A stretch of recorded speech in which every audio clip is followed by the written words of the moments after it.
सासू तुमची आई, तिखट मिरची सारखी ननन, ते हातोड्यासारखा सासरा आहे का नाही. मला लय खोचून खोचून बोलायला तो म्हणजे अखंड तुमचे धंद्यावरी मन माझे ते हिळण करते सर्व. तिला वाटू लागलं काही करावं पण बाजूला राहावं. बाजूला कसं राहता येईल, काय तर भांडणं तर व्हावं लागतं. मालकाला जेवायला घेऊन जाताना नदीतलं पाणी घातलं वरणात आणि मालकाला जेवायला वाढलं. आता पाणी घातल्यावर भाजी काय चवदार लागेल का? भाजी काय चवदार लागेना. आणि नवरा काय बायकोला बोलना. पूर्वीचा काळ, आताचा मोबाईलचा जमाना नव्हता बुवा.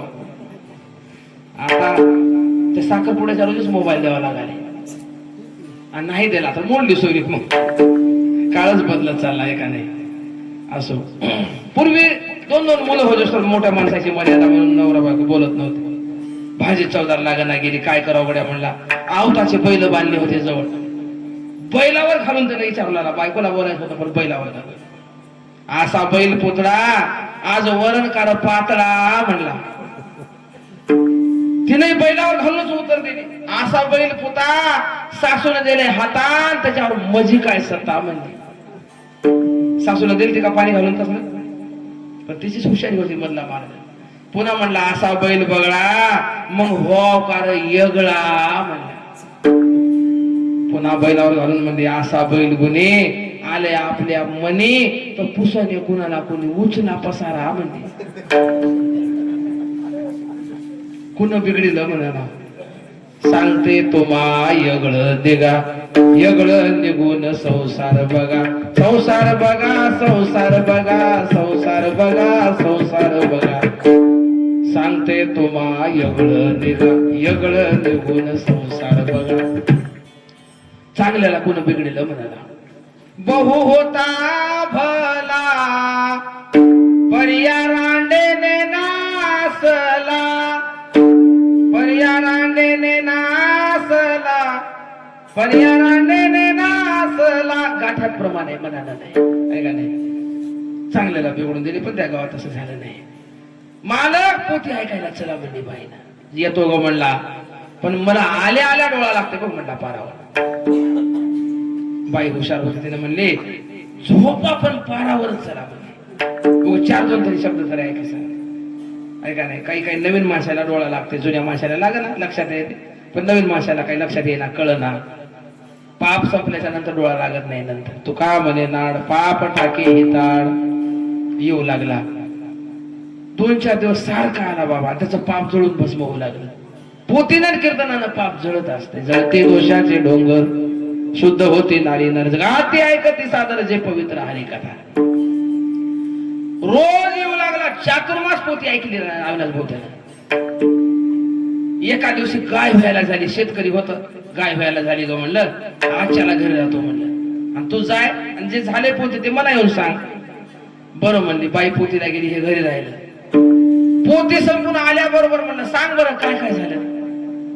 तिने लहान तोंड करून म्हणली मालक लय अवघड झाले हो म्हणले. काय झालंय म्हणला. काय नाही म्हणले, रामाची सीता रावणाने नेली. माय रामाची सीता रावणाने नेली आणि पारावरली माणसं काय करू लागते म्हणला. काय माणसं आहेत गड्या म्हणला. सीतारामन नेईपर्यंत माणसं काय झोपा काढू लागते का? काय मूर्ख आहेत म्हणला. अग गावात भांडणं करतीस, घरात भांडणं करतीस, उगत तू धोंडा तर घालाव की नाही म्हणला. येत कुणाला.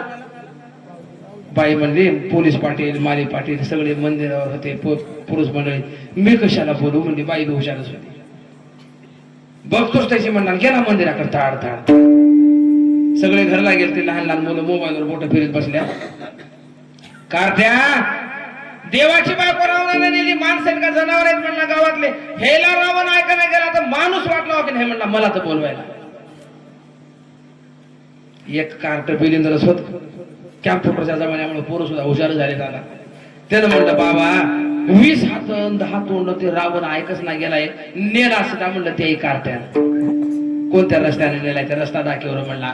त्याची बघतो म्या, कारण आचरण शुद्ध आहे आणि अंतकरणात देवाविषयी श्रद्धा आहे. त्या बिलिंदर कार्ट्याने एक गाय पाण्याचा रस्ता दाखविला अंधारात. इकडेच नेलाय म्हणलं. बाबानं रस्ता धरला, मुखात नाम अंतकरणा श्रद्धा, रघुपती राघव राजा राम पतित पावन सीताराम. जाताना नियम केलं, हाचे नेम आता न फिरे माघारी, हाचे नेम आता न फिरे माघारी, हाचे नेम आता न फिरे माघारी, आता न फिरे माघारी. बैसले शेजारी गोविंदा,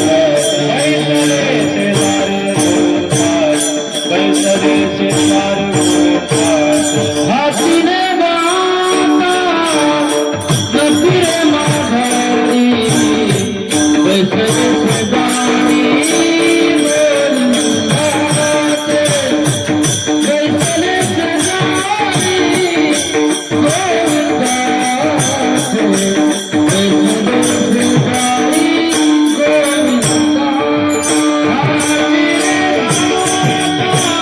फिरे माघारी, बैसले शेजारी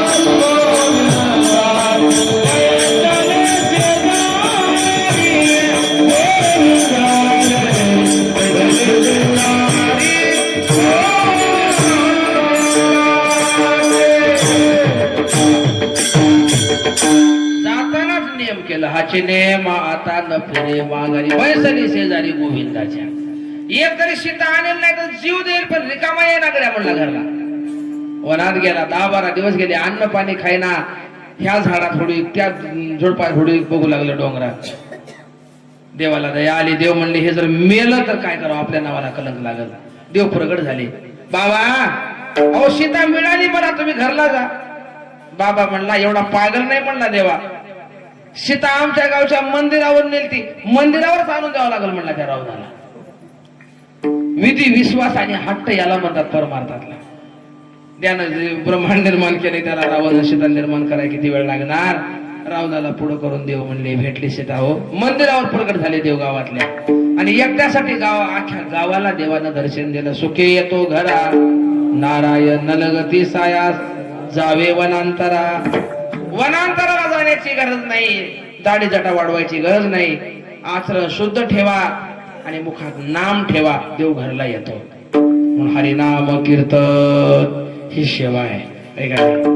कीर्तनाने आतापर्यंत अनेक लोकांचा उद्धार झालाय, आणि कलियुगामध्ये कीर्तन हेच उद्धाराचं साधन आहे.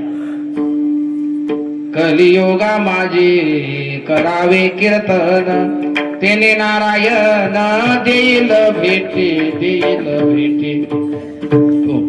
दुसरी सेवा सांगितली संतांचे पूजन. देव स्वतः संतांची पूजा करतो, म्हणून आम्ही सुद्धा संत पूजन करावं. घाली संताशे आसने, पूजा करे काया वाचा मने, का जनार्दनी जाणे चिले ते पूर्वी. एक भक्त आहेत, त्यांच्या घरी खायला काहीच नाही, पण वारकरी मंडळीची दिंडी आली. त्यांना वाटलं काहीतरी खाऊ घालावं. बायकोने सांगितलं 3 दिवसापासून चूल पेटली नाही, मी तर काय करू. त्याला वाटलं देव जोडे तरी करावा अधर्म, मग काय करावं. चोरी करतो म्हणला, रस्त्यावर जाऊन बसतो, लोकायला लुटतो, दागिने विकतो आणि वारकरी जीव घालतो. देव जोडे तरी करावा अधर्म. जाऊन बसला 2 तास, कोणीच रस्त्याने येईना. देवानं रुक्मिणी माईला सांगितलं, रुक्मिणी लवकर चल, भक्त उपाशी मरायला.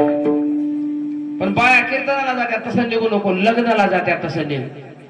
लग्नाला कसं जात्यात माय, दागिने नसले तर मागू मागू आणतील, एकीचे नथनी दुसरीचे झुमके, का नाही, पण घातल्याशिवाय जाणार नाही. रुक्मिणी मातेने सगळे अलंकार, चितांग घातला, बोरमाळ घातले, कानातले फुलं काय घालायचे ते घातले, निघाले. त्या भक्तानं बघितलं, भालाच उचलला. देव म्हणले मालू नको, सगळा देतो, मालू नको, सगळा देतो. सगळे दागिने दिले. त्यानं विकले, दुकानात नेऊन धान्य आणून वार करायचे पगड. देव म्हणले रुक्मिणी एकटी बाई स्वयंपाक करायला, चल मदतीला जाऊ आपण. पुन्हा वार करायच्या रूपात आली. महाराज आहेत का? हो, या या या, वार करायची पद्धत आहे, या. दर्शन झालं, बसले. देवाने सांगितलं रुक्मिणी ओठ, स्वयंपाक करू लाग. एकटी बाई स्वयंपाक केला, ओठ. आता आमची रुक्मिणी असली तर गप म्हणली असते, बस म्हणली असते. सोयऱ्याच्या घरी गेला तरी बसू देण्यात गेला, आहे का नाही. पण देवाची रुक्मिणी होती, उठ म्हणल्याबरोबर उठून स्वयंपाकाला गेली. जगाची अन्नपूर्णा माता आहे. पुरी लाटताना एक दिसायची, कडे टाकलं की 2 व्हायच्या, झाऱ्यात घेतलं की 4 व्हायच्या, आणि दुरडीत टाकलं की 8 व्हायच्या.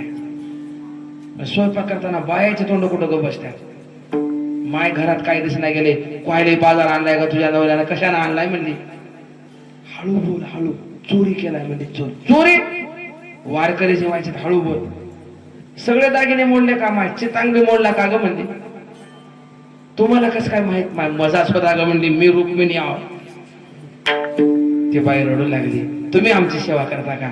रुक्मिणी माय म्हणली, माझा पांडुरंग जर संतांची सेवा करत असेल तर मलाही सेवा करायला जावंच लागते, हे का नाही? संतांचे पूजन. तिसरी सेवा आहे, घाले लोटांगण महाद्वारे. ही पंढरीच्या वारीची सेवा आहे. होईन भिकारे पंढरीचा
भिकारी पंढरीचा वारकरी. हाची माझा नेम धर्म, मुखी विठोबाचे नाम. ही तिसरी सेवा आहे, देवाच्या वारीची सेवा आहे. आणि आपल्या पडाच्या नियमानं पंढरीच्या वारीला फार मोठं महत्व आहे का नाही? म्हणून घाले काय तिसरी सेवा कोणती आहे? लोटांगण. घाले लोटांगण महाद्वारे. लोटांगणाचे 2-3 प्रकार आहे. एक लोटांगण आहे वाळवंटातलं, दुसरं लोटांगण आहे महाद्वारातलं, तिसरं लोटांगण आहे चरणावरच देवाच्या. घातली लोळ निगा पुंडलिके वाळवंटी. पुंडलिक रायाने लोळणी घातलेली ती वाळवंटातलं लोटांगण आहे. तुम्ही आम्ही महाद्वारामध्ये लोटांगण घालतो आणि देवाच्या चरणावर लोटांगण घालावं. घालीन लोटांगण वंदीन चरण, डोळ्यानं पाहिन रूप तुझे देवा. मग हे सेवा करत असताना तुकोबारा तुम्हाला जन्म घेईन म्हणता. हो, मग काही दुःख वगैरे, ते दुःख तर देवा काही मला नाही, मी आनंदानं ते स्वीकारेन. आनंद निर्भर असो भलते ठाई, सुख दुःखा नाही साडामा. आनंदानं देवा मी राहील. तुकोबार आहे, तुम्हाला नेमकं कोणत्या कुळात पाठवू देवा, कोणत्या कुळात पाठवू, माझा काही तसा आग्रह नाही. साधूला कुळच नसतंय. साधूचं कुळ आणि गंगेचं मूळ कोणी बघायचं नाही, ऐका नाही. कोणी कुळामध्ये साधू येऊ शकतो. मना येईल ते जन्म देई, भलते कुळे भलते ठाई, ते मी सांकडे घालित नाही.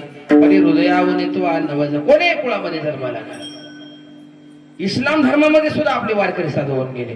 कबीर मोमीन लतीफ मुसलमान, कबीर मोमीन लतीफ मुसलमान,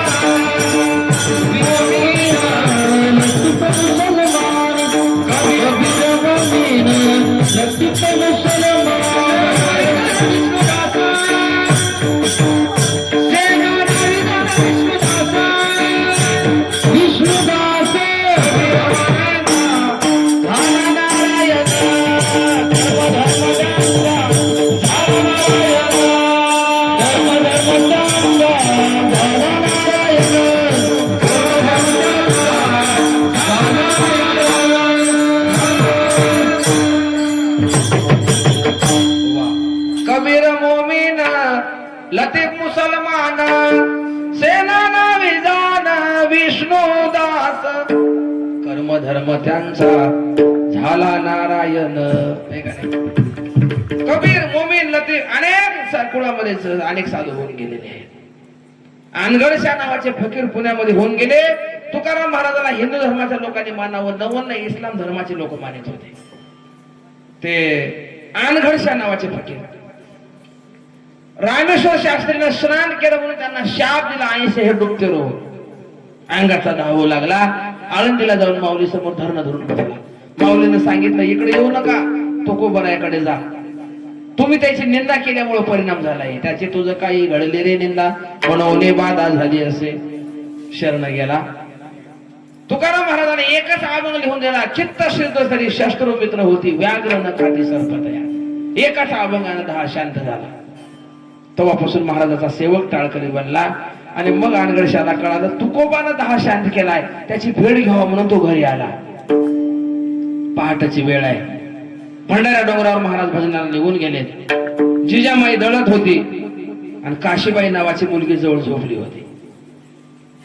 कठोरा भरतो साई आवाज दिला. कोणीतरी महाराज आलाय, कोणीतरी भिक्षुक आलाय म्हणून जात्याच्या पाळभोवती थोडं पीठ पडलेलं मुठभर उचललं लेकरांना वाढायला. जिजामाई म्हणले, अगोदरच जिवारी घरी नाही आणि बापासारखी उदार आहेस काय, माती खाणार आहेस का म्हणले. घेतलेल्यातले मुठभर खाली पाडलं. नेऊन वाढल्याबरोबर लेकरांना कटोरा भडबड भडबड उडू लागला पिठाला. खंडीनं अन्न टाकलं तर भरत नव्हता, एवढा कटोरा होता त्याचा, मंथरलेला होता. त्या चिंतामणीचे उपासक गणपती देव चिंचावडला. चिंतामणी देव त्याने एक सिद्धी टाकली तरी भरला नव्हता. त्याला वाटलं तुकाराम महाराज हेच आहेत, धन्य है संत तुकोबा, धन्य है म्हणून लागला. मुलगी म्हणली, बाबा मैं उनकी लड़की हूं. बाबा भजनाला गेलेत म्हणजे भंडाऱ्या डोंगरावर. त्याला वाटलं मुलीचा एवढा प्रताप आहे तर तुकाराम महाराजाचा किती असेल. त्यानं दोहा लिहिलाय, तुकाराम तुकासे दो नाम एक अंग, ऊन काशे तू भंग गया, इन काशे तू भंग गया, ऊन काशे तू अभंग. तुकारामात आणि रामात नामामध्ये थोडाच फरक आहे, पण रामप्रभूचा सेतू आज भंगलाय. पण तुकाराम महाराजांचा अभंग रूपी सेतू साधकाला तरुण जाण्यासाठी अभंग आहे का नाही. साधकाला तरण्यासाठी आजही गाथा रूपी सेतू आहे. ज्यांनी ज्यांनी गाथ्याला घट्ट धरलंय त्यांना गाथा तारल्याशिवाय राहणार नाही. दगडाला तारलं तर माणसाला का तारणार नाही गाथा. होय बाबा, दगडाला तारलं का नाही, तारलं. पण कोणत्या दगडाला तारलं? नदीमध्ये पांगलेल्या दगडाला तारलं का गाथ्याला धरलेल्या? जे गाथ्याला बांधले होते त्या दगडाला तारले. आजूबाजूला पांगलेले मोकार तरले नाही, ते शेवाळून दुसऱ्याला पाडले त्याने घसरून. तसं गाथ्याला घट्ट धरा, गाथ्याचं पारायण करा, ज्ञानेश्वरीचं पारायण करा. आपल्या सप्त्यात चालू आहे पारायण, आहे का नाही. सप्त्याचा प्राण म्हणजे ज्ञानेश्वरीचं पारायण आणि पहाऱ्याचा विना, हे 2 गोष्टी. पण ह्या 2 गोष्टीकडेच लोकांनी दुर्लक्ष केले काळामध्ये आता. म्हणून गाथा ज्ञानेश्वरीचं पारायण करा. असो आनंदे निर्भर असो, भलते थाई सुख दुखा नाही चाडामा, अनेक सायास न करी न धर्यास, होणे उदास सर्व भावे. शेवट चालले तो आहे का नाही. दुसऱ्या सायासाचा मी प्रपंचाचा सायास करणार नाही म्हणले महाराज. सायास करेल देवा परमार्थाचा, आहे का नाही. माणसाने परमार्थाचा सायास करावा, परमार्थामध्ये नटावं.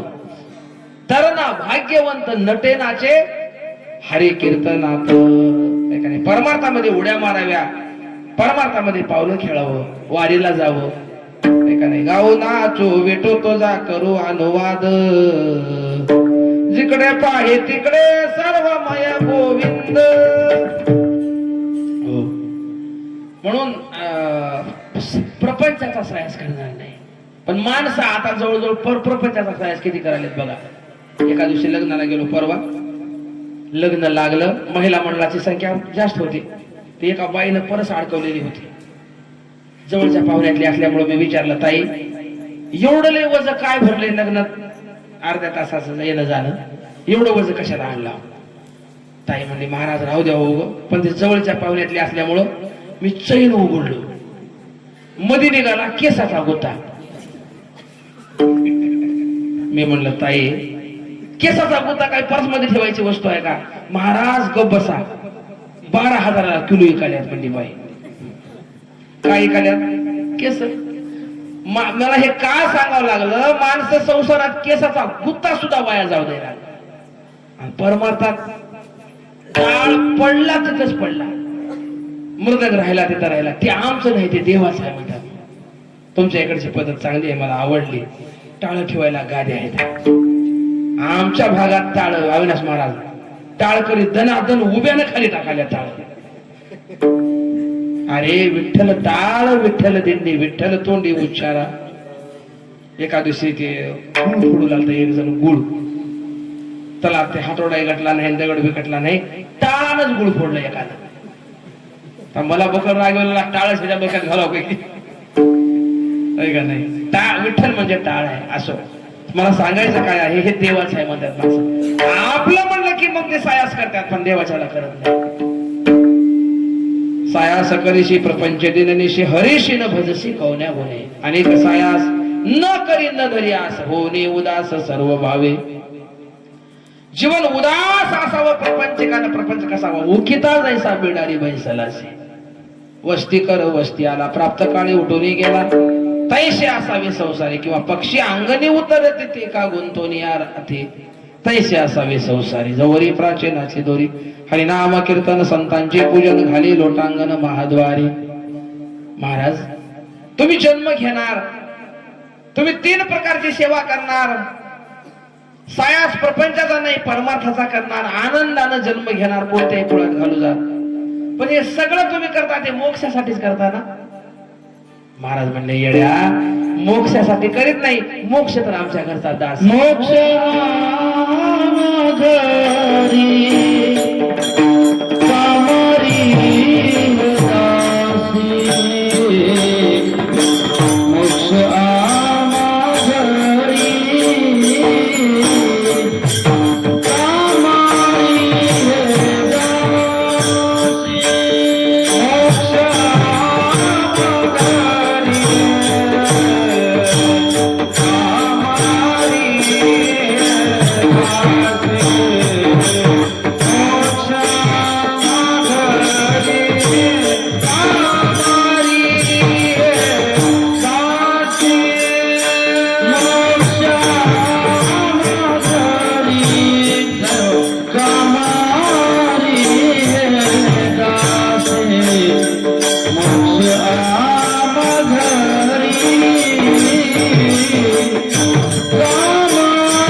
मोक्षा माघरी कामारी हे दासी होय सांगू 80 तुका म्हणे महाराज म्हणले बाबा मोक्ष